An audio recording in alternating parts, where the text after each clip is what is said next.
Since the beginning of Pokemon, the various regions have been based on real-life locations. This not only made it easier to make the maps, but it would even inspire the Pokemon that were released. This became especially true in later games. Hey guys, I'm Rob, this is the Game House, and today we are going to be taking a look at the top 5 potential locations for Pokemon Generation 10, which should be coming sometime in 2025 or 2026. There are certainly a lot of options in places that have not been given their due just yet. But before we dive too deep, I will ask that if you like this video, that you will give it a like, as it helps us a lot, and if you enjoy Pokemon content, that you consider hitting that subscribe button, as we are putting out Pokemon content on a daily basis. Also, make sure to let us know in the comment section below what region of our beautiful Earth that you would like to see Generation 10 head to. With that out of the way, let's jump in and start by discussing the previous games as a sort of baseline for us. There have been 9 generations so far, and while there are regions outside of these, it seems as though the mainline games are not going to stop from going somewhere just because a side game or a spin-off have gone there. That being said, it also seems unlikely at this point that they would explore an already established region. Even though the first few games were all in Japan, none of those regions of Japan were a repeat. So let's take a look at the original 9 regions. As a quick reminder, the Kanto region, which we saw in Pokemon Red, Blue, Yellow, Fire Red, and Leaf Green, was based on the Kanto region in Japan. The Johto region, which we got in Generation 2, Gold, Silver, Crystal, and Heart Gold and Soul Silver, was the Kansai region. Apologies if I specifically mispronounced that. Also, the Hoenn region in Gen 3, which was Ruby, Sapphire, and Emerald. Also, Omega Ruby and Alpha Sapphire, which was the Kyushu region. Then we have the Sinnoh region in Generation 4, which was Diamond, Pearl, Platinum, Brilliant Diamond, and Shining Pearl, which was based on the Hokkaido region in Japan. It was in Generation 5 that things started to move around. The Unova region was Pokemon Black and White and Black and White 2, where it was based on New York City and the surrounding areas in the United States. Then for Kalos, we headed off to North France, which will be also where we will be heading for Pokemon Legends ZA, and this was for Pokemon X and Y. You had Alola, which was the Sun and Moon and Ultra Sun and Moon, which was based on Hawaii in the United States. Then the Galar region with Pokemon Sword and Shield in Great Britain, and lastly, the Paldean region for Scarlet and Violet, the most recent one that was based on Spain and Portugal.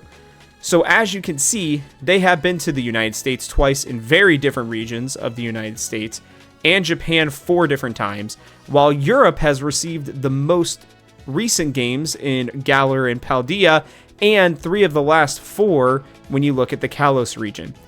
That means that they've actually really only been to 3 different continents so far, with Africa, South America, Australia, and Antarctica being left out. You're going to want to make sure that you keep this in mind as we head into our top 5 locations. So let's not waste any more time, and let's hop into location number 1. Brazil will kick off our list with its rich and diverse culture, which would make for an incredible Pokemon region.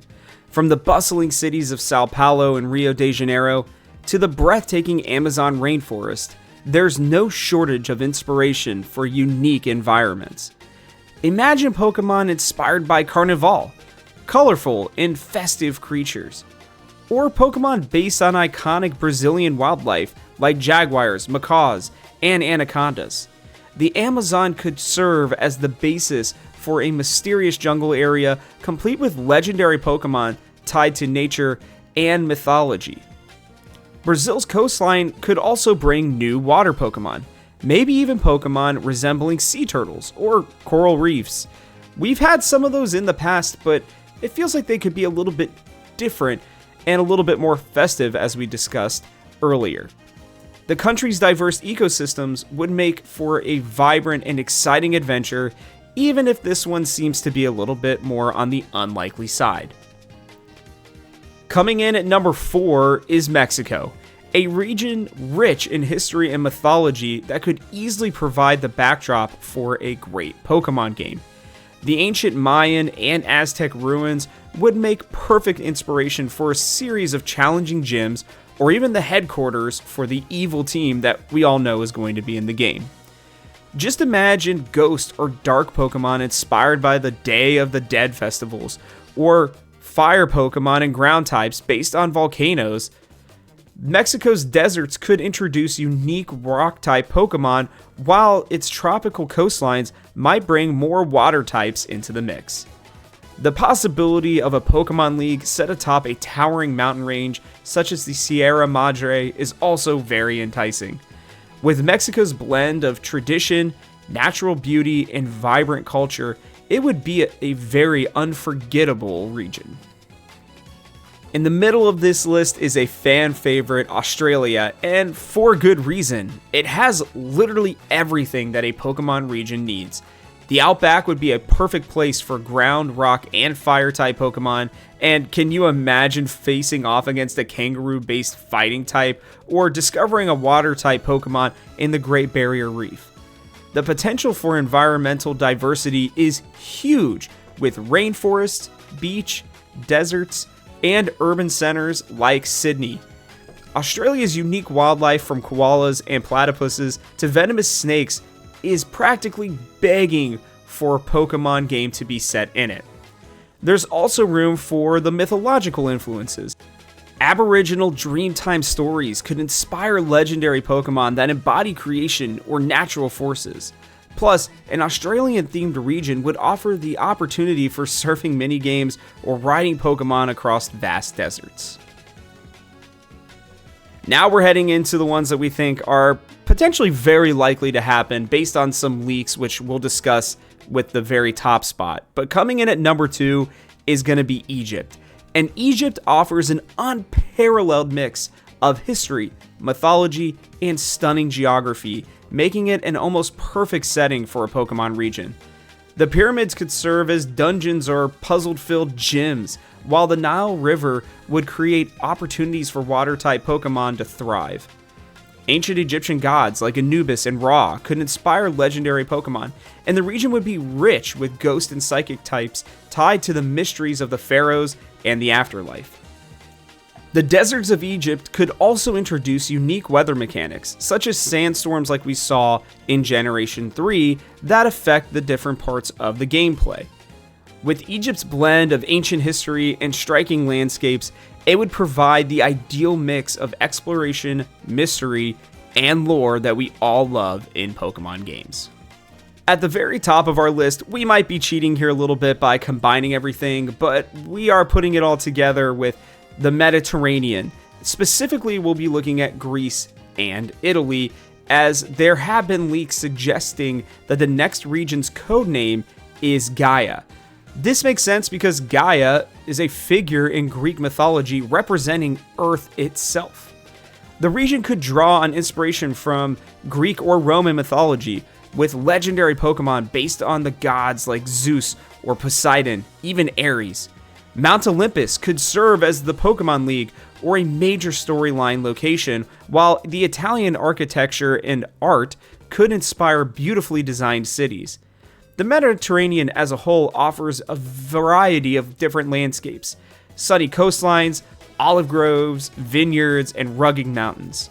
Imagine Pokemon inspired by creatures from the Greek and Roman myths, like centaurs, hydras, or cyclops, alongside Italian cultural icons like lions or wolves.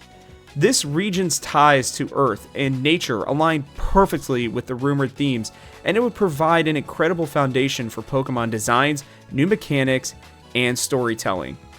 Also, tell us that you wouldn't love to go to the Colosseum and have some sort of Pokemon battle tree there like they've done in the past.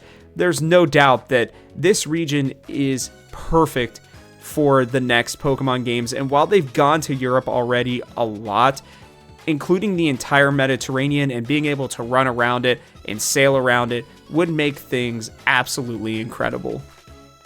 We hope that you enjoyed this video, and we also want to hear from you. Are there any regions that we missed? Is there more that you'd like to hear on these regions? We're really hoping that we'll get some Gen 10 news over on Pokemon Day next year, but it's even possible that we may not hear anything until August or September of 2025 before they release it sometime for the 30th anniversary in 2026.